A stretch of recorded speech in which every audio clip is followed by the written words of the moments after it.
दिलीप और सुधांशु नाम के दो भाई थे। दिलीप की शादी कावेरी के साथ हुई और सुधांशु की शादी माया के साथ। शादी के बाद दोनों भाई अपनी अपनी पत्नी के साथ खुशी खुशी रहा करते थे। दोनों भाइयों के परिवार एक ही घर में रहता था, साथ में खाना, साथ में घूमना। कुल मिलाकर दोनों भाइयों का परिवार खुशहाल परिवार था। कुछ सालों के बाद दिलीप की पत्नी कावेरी को एक बेटा हुआ। भैया, आज मैं बहुत खुश हूँ। चाचा बन गया हूँ मैं। हाँ भाई साहब, इस बच्चे के घर में आने से तो रौनक आ गई है। मैं सबको बताऊंगी कि मैं तो चाची बन गई हूँ, चाची। तुम दोनों कितने अच्छे हो। हमारे बच्चे के आने से ऐसे खुश हो रहे हो जैसे ये बच्चा तुम्हारा ही हो। बस भैया, अब आपका बेटा इस दुनिया में आ गया ना, हम भी कोशिश करेंगे कि हमारा भी बच्चा जल्दी से इस दुनिया में आ जाए। और फिर आपका और हमारा बच्चा दोनों मिलकर दिन भर घर के आंगन में खेला करेंगे। कितना मजा आएगा ना। सच कहती हूँ माया, मैं भी उसी दिन का इंतजार कर रही हूँ जब तुम्हारी भी गोद भर जाएगी और मेरे बेटे को एक छोटा भाई या बहन मिल जाएगी। 1 साल बीत जाता है। दिलीप और कावेरी का बेटा अब 1 साल का हो चुका था, लेकिन सुधांशु और माया की कोई औलाद नहीं होती। माया, लगता है कि हमारी जिंदगी में बच्चे का सुख ही नहीं है। ऐसा क्यों कहते हैं? दिलीप भाई साहब का बेटा भी तो हमारा ही बेटा है ना। तुम्हारी बात बिल्कुल ठीक है माया, लेकिन फिर भी हमारा खुद का एक बच्चा होता तो कितना अच्छा होता। हाँ, कावेरी भाभी भी हमेशा कहती है उन्हें अपने बेटे के लिए एक छोटा भाई या बहन चाहिए। लेकिन देखिए ना, हमारी तो किस्मत ही कितनी खराब है। हमारे तो सारे ट्रीटमेंट भी फेल हो चुके हैं। डॉक्टर ने भी साफ साफ कह दिया है कि तुम कभी माँ नहीं बन सकती। वही तो सुधांशु, बहुत बुरी किस्मत है हमारी। लेकिन माया, हम अपनी किस्मत को इतना क्यों कोस रहे हैं? हम दिलीप भाई साहब के बेटे को अपने बेटे की तरह ही प्यार कर सकते हैं ना। हाँ जी, बिल्कुल सच कहा। मैं भी वैसा कर सकती हूँ। चाची हूँ, उसे छोटी माँ का प्यार नहीं दूंगी क्या? कुछ दिनों के बाद दिलीप का एक दोस्त दिलीप से मिलने के लिए आता है। अरे क्या बात है दिलीप, बधाई हो बधाई। और घर तो काफी बड़ा है तुम्हारा। वैसे तुमने अपने बेटे के बारे में क्या सोचा है? भैया, हाँ क्या सोचेंगे, बस उसे पढ़ा लिखा कर अफसर बनाएंगे, उसकी पढ़ाई पर खर्च करेंगे। अरे भाभी, आपकी तो इतनी सारी प्रॉपर्टी है, आपको किस बात की चिंता? ले देकर एक बेटा ही तो है। अरे नहीं दोस्त, तुम गलत समझ रहे हो। इस घर में मैं और मेरा छोटा भाई दोनों रहते हैं। इस घर का आधा हिस्सा मेरे छोटे भाई का है। अच्छा, कितने बच्चे हैं तुम्हारे छोटे भाई के? भैया, उनके साथ ना कुछ प्रॉब्लम है। मेरी देवरानी कभी माँ नहीं बन सकती। अरे फिर किस बात की चिंता? अरे मैं तो कहता हूँ अपने बेटे के भविष्य के बारे में सोचिए ही मत। बस ये घर उसके नाम करवा दीजिए। देखिए, आपके भाई का भी कोई बच्चा नहीं है तो सब कुछ आपके बेटे को ही मिलना चाहिए। लेकिन ऐसा करना क्या सही होगा? अगर उनका बच्चा नहीं है तो क्या हुआ? ये घर आधा उनका है, उनकी जो मर्जी है वो करे। अरे कैसे बात करते हो? उनकी कोई औलाद नहीं है, वो क्या करेंगे प्रॉपर्टी अपने नाम रखकर? हाँ वैसे भाई साहब, आपकी बात तो बिल्कुल सही है। अब जो कुछ भी है वो हमारे बेटे का ही तो है। आखिर वही तो इस घर के वंश को आगे बढ़ाएगा। मैं कल ही देवर जी से बात करती हूँ। अगले दिन सुधांशु और माया, इधर आओ। तुम दोनों से एक बहुत जरूरी बात करनी है मुझे।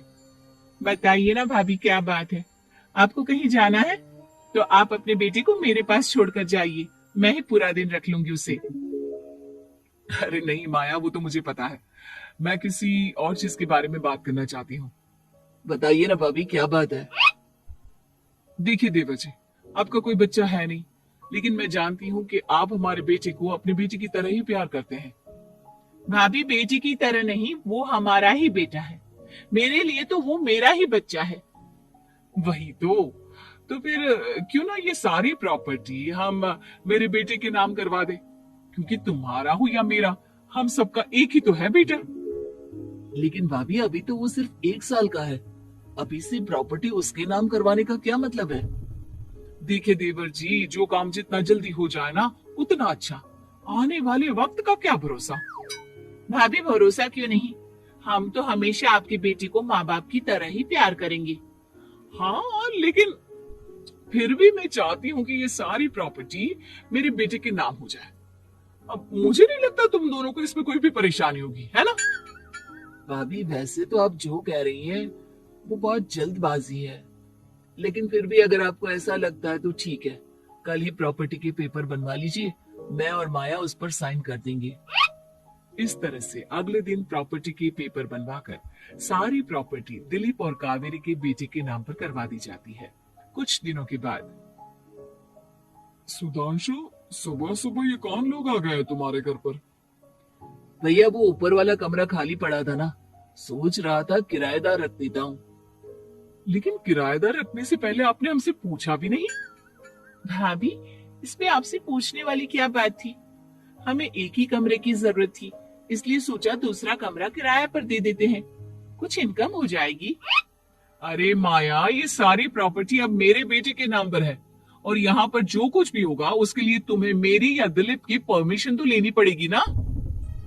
हाँ सुधांशु, तुम्हारी भाभी ठीक ही तो कह रही है।